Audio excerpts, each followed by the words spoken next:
The summer before I came to college, my grandma sat down with me and she gave me some advice. When you get there, always maintain peace with others and don't engage in conflict. You have to remember that you're alone there. When I first heard this thing, I was kind of shocked. Sure, she gave me the same piece of advice before I went to kindergarten, so I guess I shouldn't be that surprised. But seriously, Grandma, are you really expecting a person raised in individualistic values to use a set of collectivistic survival rules in an individualistic environment and expect it to work? I mean, the underlying message of this advice is quite straightforward and disturbing. She's assuming that I'd have difficulty surviving on my own without my family there to support me. Might be a valid concern when I was 3, but I'd grown up. I've had many achievements showing I'm perfectly capable of handling my own problems. I tried telling her that, but the notion that I would quickly find a friend group and be able to thrive very well by myself is difficult for her to conceptualize. In collectivistic culture, there seems to be this underlying assumption that your group is powerful, your power comes from your group, and if for one reason or another you lose the support of your group, you are powerless. One study from 2019 by Stamcombe et al. Explored the relationship between collectivism-individualism, norm violation, perception of power, and support of leadership. The participants were presented a scenario in which this person K either violated the social norms of a meeting or not, and then they were asked to answer survey questions about the person. The results showed that relative to the individualistic participants, collectivistic participants expressed more emotional outrage towards the norm violator and regarded the norm violator as less powerful.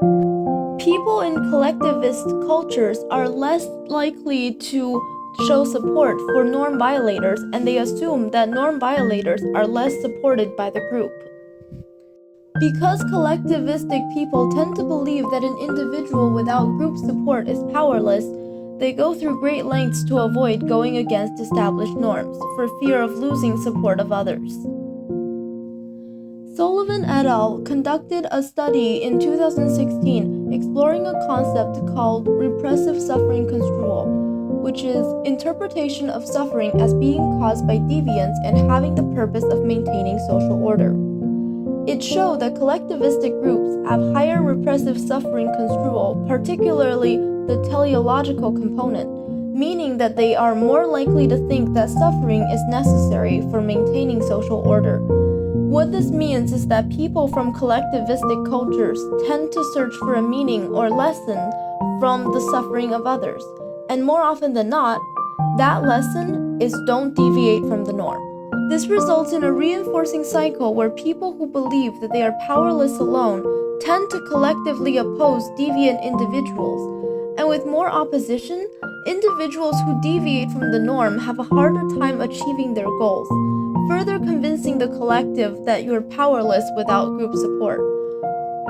So it comes down to this. People fear that if they lose support of their collective, they won't be protected against dangers out there. But the only danger out there is other individuals enforcing this belief.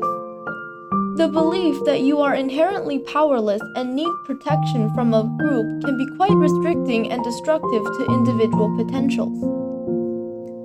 A study from 2006 that used Chinese and US graduate students showed that the Chinese students who were more collectivistic exhibited less creative potential than their US counterparts who were more individualistic. A society where everyone is so afraid of violating established norms can stifle creativity and attempts at advocating for social improvements, as both can only be explored outside the range of established norms. The good news is, the assumption that an individual is powerless outside of a collective can only confine those who believe it. People overestimate how much power others have over them. So if you're feeling confined, try using your power.